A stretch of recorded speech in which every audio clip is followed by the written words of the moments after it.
जय भोले की हर हर महादेव बम बम भोले। आज मैं आपको सुख सागर 10वें स्कंदिक का 12वां अध्याय सुना रही हूँ। अजगर को धरी रूप अग दानव पहुँचो आए, ताकि गति हित बदन में श्याम खुशे हर्षाए। ताको मस्तक फोर के वत्स बालक पंग संग, निकरे अगहारी हरि सो सब परम प्रसंग।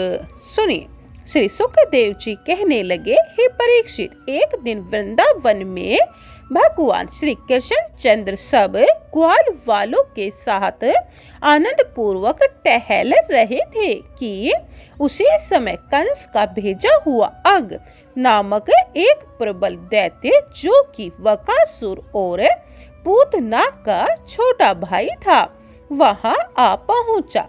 वह अपने भाई और बहन की मृत्यु का बदला भगवान श्री कृष्ण चंद्र जी से लेना चाहता था। वह इतना भारी भयंकर दैत्य था कि जिसके अमृत पान किए हुए देवतागण भी भयभीत हुआ करते थे। उस दानव ने अपना अजगर का भयंकर रूप धारण किया और वृंदावन में जा लेटा। तदंतर ग्वाल बाल सभी टहलते हुए उसके पास पहुँचे।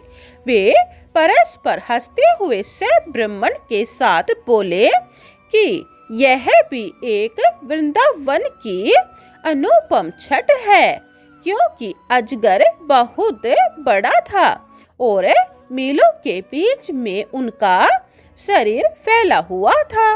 उसके मुख के पास सब ग्वाल बाल जाकर बोले कि इसका मुख तो अजगर के समान है। पुनः वे हंसते हुए कृष्ण चंद्र को आते हुए देखकर उस दानव अघासुर के मुख में जा घुसे।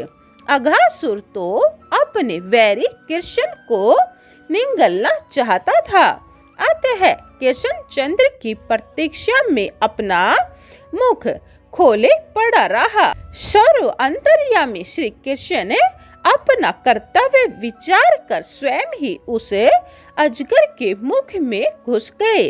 भगवान श्री कृष्ण चंद्र के घुसते ही अजगर ने अपना मुंह बंद कर लिया। इस दृश्य को देखकर देवगण भयातुर हुए हाहाकार शब्द करने लगे, किंतु दैत्यगण बड़े प्रसन्न हुए। तब भगवान श्री कृष्ण चंद्र ने उस दैत्य के कंठ में अपने शरीर को इतना बढ़िया की कि अजगर का सांस लेना भी रुक गया। नेत्र बाहर की ओर निकल पड़े और वह दुखी होकर घबराने लगा।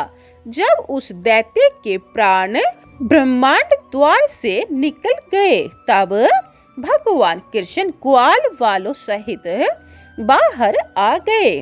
तदंतर स्वर्गलोक से देवगणों ने उनके ऊपर अनेक पुष्प वर्षाए, गंधर्व गणों ने अनेक गीत गाए तथा विद्याधर अपने साजों को बजा बजा कर अप्सराओं को नचाने लगे।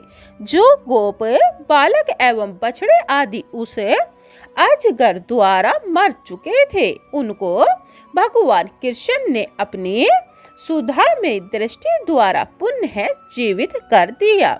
उस अजगर का चमड़ा वृंदावन में बहुत समय तक पड़ा रहा, जिसमें आकर ग्वाल बाल नित्य क्रीड़ा किया करते थे। भगवान कृष्ण चंद्र के द्वारा उस अघासुर ने भी मरकर सद्गति प्राप्त की। हे राजन, भगवान के सखाओं ने अपने अपने घरों पर कहा कि भगवान ने अघासुर दैत्य को मार दिया है। बोलिए ओम नमः भगवते वासुदेवाय। 12वां अध्याय समाप्तम। जय भोले की 13वां अध्याय यह आप दूसरी वीडियो में सुने। जय भोले की हर हर महादेव बम बम भोले।